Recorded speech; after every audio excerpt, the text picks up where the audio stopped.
Bonjour, alors je m'appelle Aurélie et je vais vous partager, si vous le souhaitez, mon top 5 dans le Val-de-Loire, puisque en fait je suis née ici, j'habite ici et je suis Greeters dans les Val-de-Loire.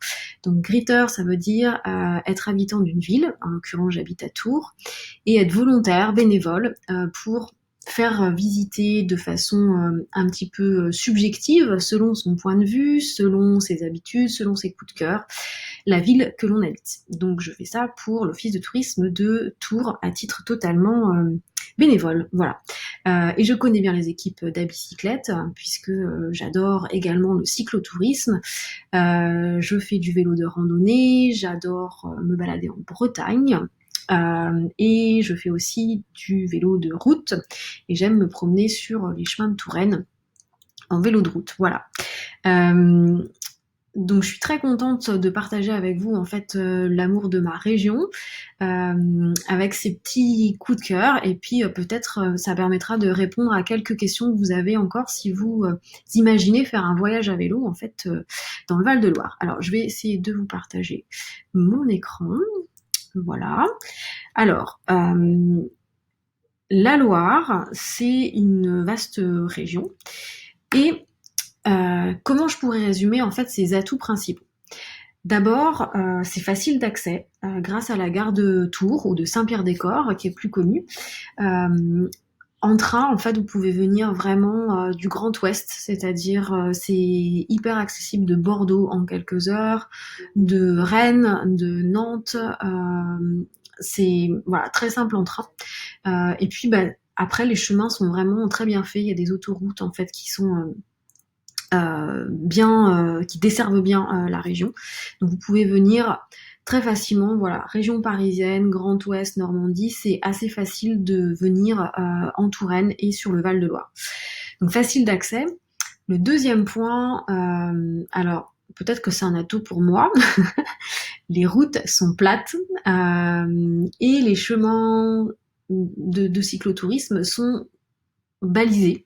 Puisqu'en fait il y a la Loire à vélo qui est un très grand projet en fait de l'office de tourisme sur plusieurs régions pour rendre accessible en fait les sites du patrimoine, les villages, les paysages de façon conviviale à vélo. Donc il y a beaucoup d'efforts qui ont été faits en fait dans la région pour aménager des voies complètement dédiées aux cyclistes.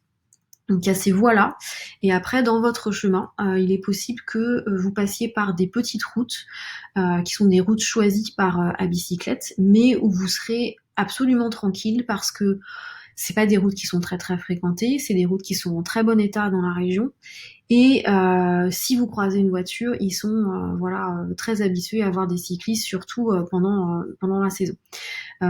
Donc c'est plat, donc on fait beaucoup moins d'efforts et sur des parcours qui sont vraiment très sécurisés. Ensuite, eh bien, je pense que le vrai atout de ces séjours dans le Val-de-Loire, c'est de mêler les balades à vélo de façon très conviviale, très facile, et le patrimoine, parce que cette région, elle est hyper riche en termes d'histoire, en termes de bâtiments, en termes de passé, en termes de culture, et beaucoup d'aménagements ont été faits aussi pour rendre les choses extrêmement ludiques, en particulier pour les familles. Alors, à qui ça s'adresse en particulier, enfin à qui je recommanderais en fait cette région en particulier.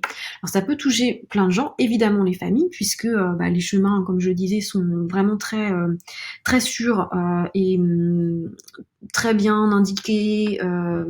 Donc les enfants peuvent vraiment aller à leur rythme et voilà sans danger sur les routes.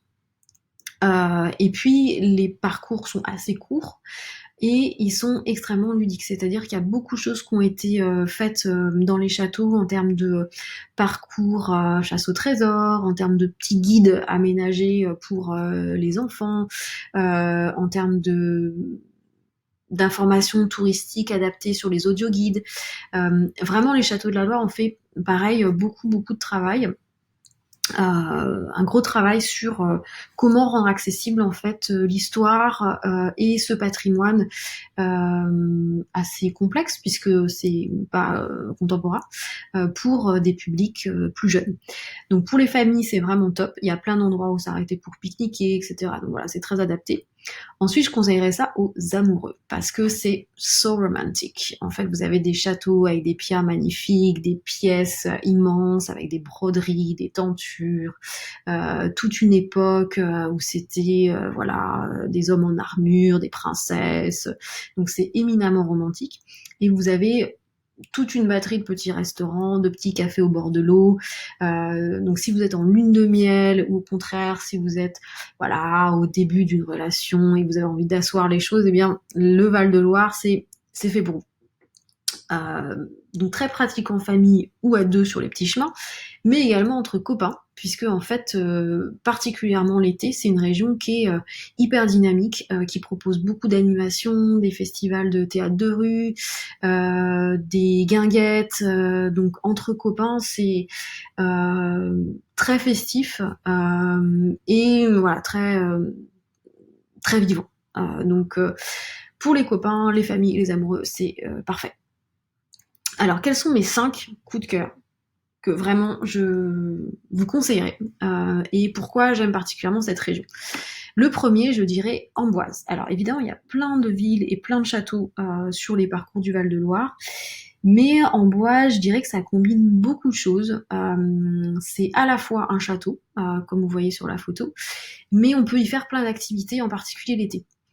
Donc déjà, c'est un site qui est très photogénique. En fait, quand vous passez sur la rive nord et que vous regardez le château d'Amboise, alors là c'est au coucher du soleil, mais en journée ça marche aussi.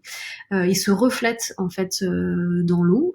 Vous avez cette immensité du fleuve et puis ce gros château qui est posé là au milieu, très imposant, et qui en fait vraiment une très belle carte postale.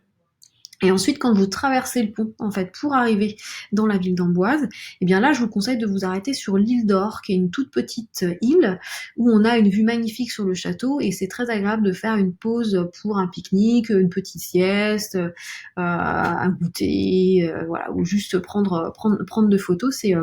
C'est vraiment une pause qui est très agréable.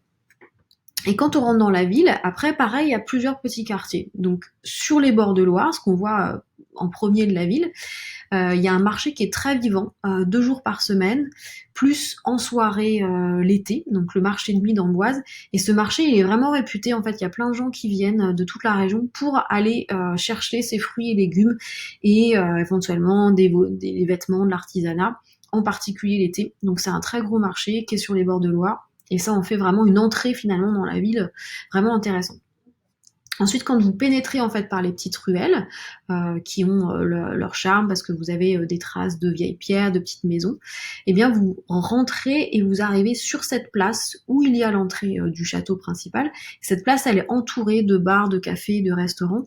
Donc ça en fait une place historique et vivante, vraiment très agréable. Et à 2 pas de là, eh bien, il y a le Clos Lucé que vous voyez sur la photo de gauche sur votre écran, qui est une sorte de maison consacrée à Léonard de Vinci, où toutes ces maquettes sont exposées avec des schémas, des explications didactiques. Et ces 2 bâtiments, en fait, que ça soit le château et le Clos Lucé, ont vraiment adapté leurs visites et leurs documents de visite aux enfants. Donc c'est vraiment super pour y aller en famille.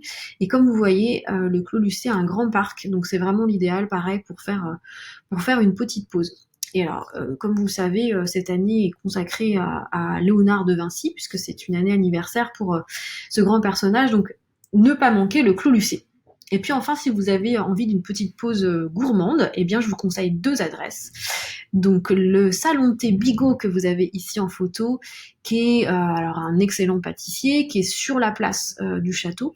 En hiver, il propose des chocolats chauds très réconfortants. Et en été, alors il y a des bonnes glaces, effectivement.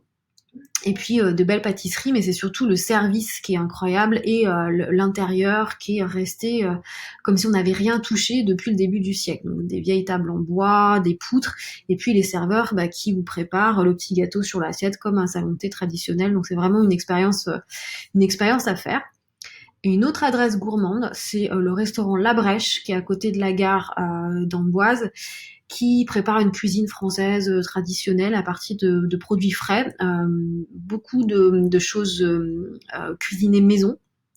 Pas originale, mais de la bonne cuisine bistronomique, on va dire, avec des produits simples, viande, légumes, poissons, des plats végétariens.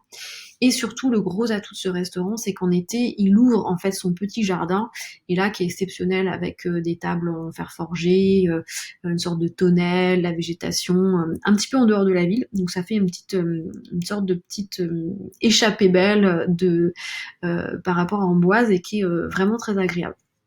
Et puis là, vous avez une petite photo du marché, comme je vous en parlais tout à l'heure. Voilà, donc Amboise, vraiment un coup de cœur pour moi parce qu'il y a beaucoup de choses à faire, beaucoup d'activités en particulier l'été. C'est une ville très animée, avec des sons et lumières, avec des défilés en costume. Enfin voilà, il y a beaucoup de choses en particulier l'été. Récréative, enthousiasmante, donc une ville très très dynamique. Voilà, si c'est sur votre parcours, c'est vraiment un bon endroit où s'arrêter. Le deuxième, alors c'est juste, je cache un peu le cheveu, c'est bien sûr Chambord, le château de la région des châteaux. Donc Chambord, c'est vrai qu'il est souvent cité, c'est vrai que les étrangers connaissent beaucoup ce château. Je l'ai visité, moi, il n'y a pas très longtemps, en fait. J'ai mis longtemps à le visiter. Il est un petit peu à part, c'est-à-dire qu'il est un petit peu placé là, au milieu de la campagne. D'ailleurs, on le voit sur la photo de droite. Mais ce château, il m'a laissé vraiment une forte impression. Et c'est pour ça que je le recommande vivement maintenant. Il est majestueux. C'est un symbole d'élégance. Il est très impressionnant par son architecture quand on le regarde en arrivant, mais aussi quand on est à l'intérieur. Il y a beaucoup de détails à regarder. Chaque pièce est vraiment pensée. Alors il y a ce formidable escalier qui est au milieu du château et qui a une espèce de rotation un peu étrange que je vous laisserai découvrir, je vais pas vous spoiler, qui aurait été dessiné par Léonard de Vinci, mais on n'a aucune certitude. Ce qui nous fait penser ça, c'est que Léonard de Vinci était très copain avec François Ier qui a commandé ce château et dont on retrouve la trace par les petites salamandres un petit peu partout sur le plafond. Mais il y a plein de mystères autour de ce château. Et c'est hyper intéressant de se plonger en fait dans son histoire et dans l'explication de son architecture. Alors il peut être un petit peu surprenant parce que ce château est vide. Il n'y a pas d'aménagement. Il ne faut pas s'attendre à avoir des meubles, des lits à baldaquin dedans. Il est absolument vide. C'est-à-dire que les pièces sont nues. Vous avez les murs et des éléments de sculpture voilà, qui peuvent rester. Mais c'est pas perturbant une fois qu'on est dedans, surtout si vous prenez l'audio guide. Et donc je vous conseille vraiment de faire ça parce que il est très bien fait et il vous embarque vraiment dans l'histoire du château. Ce qui fait l'intérêt de ce château, c'est que c'est un joyau de la Renaissance, c'est un joyau architectural, et ça nous explique comment il se place un petit peu dans l'histoire des rois et de l'évolution de la France à ce moment-là, et comment il a été construit de façon ingénierie, j'ai envie de dire, et ça rend passionnant les choses, même si on n'est pas du tout calé ni intéressé par l'architecture en temps normal. Moi, j'ai beaucoup aimé ce château, j'ai trouvé qu'il y avait vraiment une âme à l'intérieur, et j'ai été embarquée par voilà l'audioguide qui vous raconte tout ça.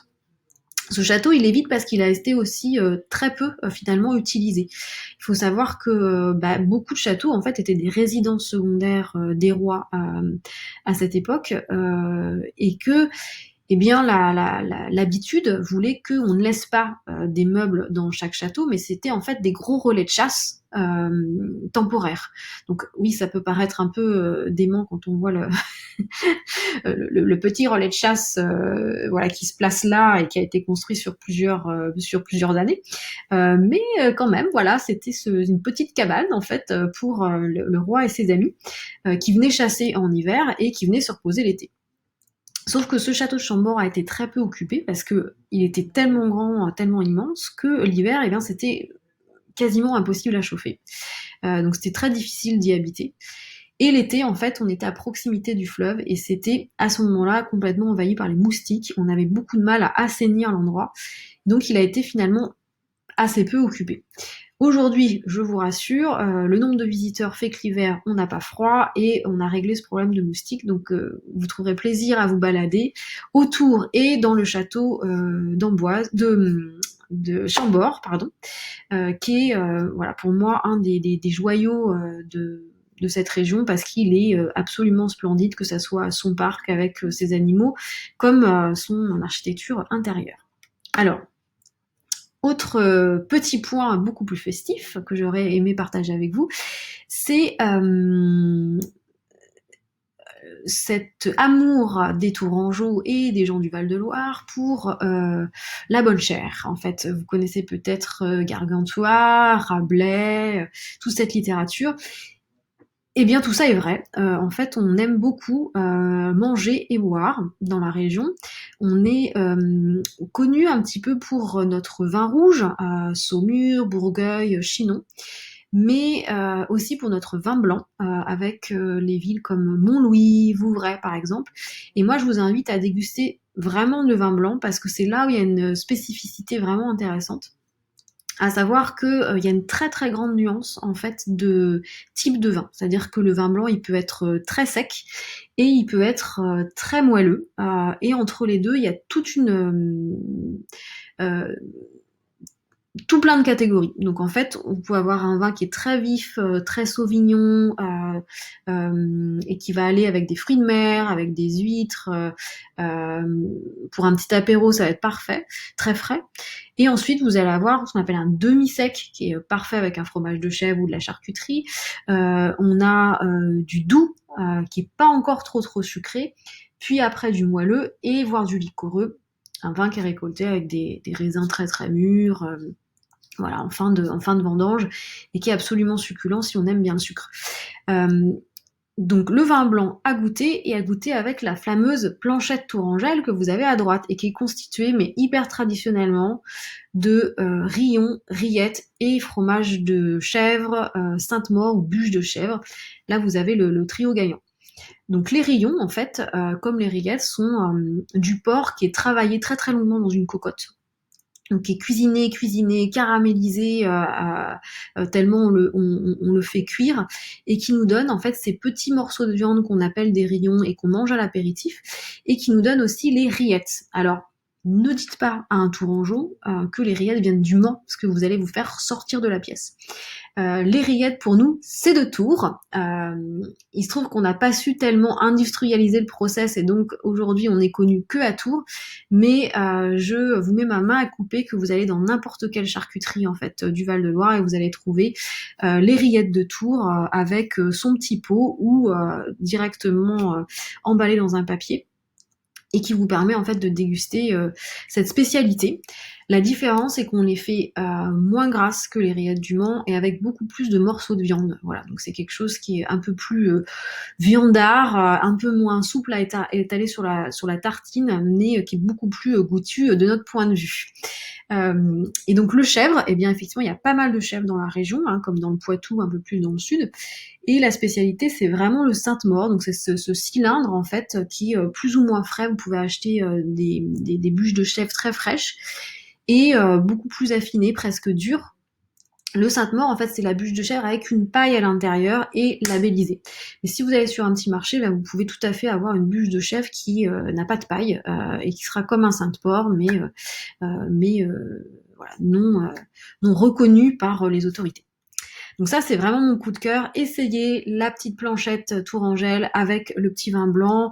Vous pouvez aussi embarquer ça depuis un marché et le déguster sur les bords de Loire, ça sera super. Enfin, eh bien, évidemment, comme je suis de Tours, vous vous doutez bien qu'un de mes autres coups de cœur, c'est la ville de Tours. Donc j'aime beaucoup cette affiche, c'est une série d'affiches qu'ils ont faites. Si vous habitez Paris, vous avez certainement vu cette affiche dans le métro. Qui vante en fait les mérites une guinguette qui s'est ouverte. Donc c'est un bar en fait à ciel ouvert qui est sur les quais. Alors il y a deux côtés. Il y a un côté qui est dédié à restauration, bar, concert, cours de salsa, massage. Enfin il y a des activités tous les soirs. Et de l'autre côté, il y a aussi de quoi se restaurer, mais ils ont profité en fait des bancs de sable naturels de la Loire pour proposer une sorte de plage ouverte où on peut s'installer avec son verre et qui est la partie un peu plus sauvage en fait de la Loire. Alors il y a plein de choses à faire à Tours. Moi, ce que j'aime vraiment dans cette ville, c'est comme un livre ouvert d'histoire, c'est-à-dire que vous avez toutes les époques. Évidemment, l'époque la plus connue, c'est le Moyen Âge. C'est la photo que je vous ai mis là, en fait, qui est assez typique, en fait, qui représente la place Plumereau, là où on vient boire son verre, alors spécialement les étudiants, puisque les facs en fait sont pas très loin, et qui est le centre névralgique de Tours, historique, avec les restaurants et les bars extrêmement festifs en été, extrêmement agréables, protégés évidemment de la circulation, etc. Donc cette période médiévale, vous allez la retrouver dans tout le centre historique de Tours, mais vous pouvez aussi trouver des traces en fait du 1er siècle et des traces d'époques beaucoup plus récentes. Jusqu'à la période de la reconstruction, puisque ça fait partie des villes, en fait, comme beaucoup de villes de l'Ouest, qui ont été détruites en majorité après la Seconde Guerre mondiale. Donc la rue principale, en fait, qui est la rue nationale, est issue de la reconstruction, avec des bâtiments qui sont extrêmement géométriques, une grande allée centrale, version modernité telle qu'on la voyait à l'époque. Et qu'apporte une sorte de ligne en fait directive, une colonne vertébrale en fait à la vie qui est pas inintéressante. Et aujourd'hui, eh bien vous trouvez cohabitant avec les bâtiments du Moyen Âge des bâtiments extrêmement modernes comme MAM, donc vous avez en haut à gauche, qui est un espace de coworking dédié à l'audiovisuel et au digital, et qui est en fait une ancienne imprimerie. Cette imprimerie a imprimé les petits carnets Moleskine, vous savez, qu'on a en voyage, et qui a été réhabilité, complètement modernisé. Et puis vous avez en bas à gauche le centre de création contemporaine Olivier Debré, où il y a des expositions temporaires d'art contemporain, et qui est vraiment un joli endroit dans la ville, et qui reprend cette architecture nouvelle en fait voilà, qui est un hommage un petit peu à l'époque de la reconstruction un peu cubique avec des pierres qui sont assez typiques de la région. Donc voilà, Tours, c'est vraiment un livre ouvert où il y a évidemment beaucoup d'activités en été, et vous pouvez voir toutes les traces de l'histoire en fait se retrouvent dans cette ville. C'est ça qui la rend assez attachante. Et enfin, je voulais terminer par ce 5e coup de cœur. Donc là, c'est vraiment quelque chose qui est très personnel, mais qui va être une sorte de fil rouge en fait durant tout votre voyage. C'est cette pierre particulière en fait qu'on a chez nous qui s'appelle le tuffeau, et la façon dont des maisons ont été creusées à une certaine époque à l'intérieur en fait de cette pierre. Alors souvent c'est des gens qui étaient assez précaires et qui trouvaient là en fait une sorte d'habitat peu confortable probablement, mais en tout cas mieux que peut-être certains autres endroits. Le tuffeau a cet avantage de être bien tempéré, donc permet de pas avoir trop froid l'hiver, pas avoir trop chaud l'été. On y met les caves en fait des vignerons. Donc typiquement le paysage que vous avez ici, c'est un paysage qui est pour moi extrêmement révélateur de ce que vous pouvez voir en fait sur les chemins quand vous baladez dans le Val de Loire. C'est cette combinaison de couleurs en fait très vert avec cette pierre beige, blanc cassé, c'est pour moi la carte postale typique en fait de la région. Et quand je suis absente longtemps en fait et que je reviens dans ma région, dès que je vois ça en fait je me dis ça y est je suis rentrée quoi. Il y a vraiment cette combinaison de textures et de couleurs qui est typique. Et alors n'hésitez pas à toucher cette pierre parce qu'elle a une texture particulière, c'est extrêmement friable, c'est toujours un petit peu humide. Elle a un toucher qui est vraiment particulier, une odeur particulière, un peu pareil, quelque chose d'un peu humide, d'un peu aussi végétal. Pour une pierre c'est bizarre, mais ça prend en fait tout ce qui pousse sur elle et tout ce qui l'entoure. Donc je vous invite vraiment à observer ça dans le paysage parce que c'est typique et c'est vraiment très endémique, j'ai l'impression voilà, de la région.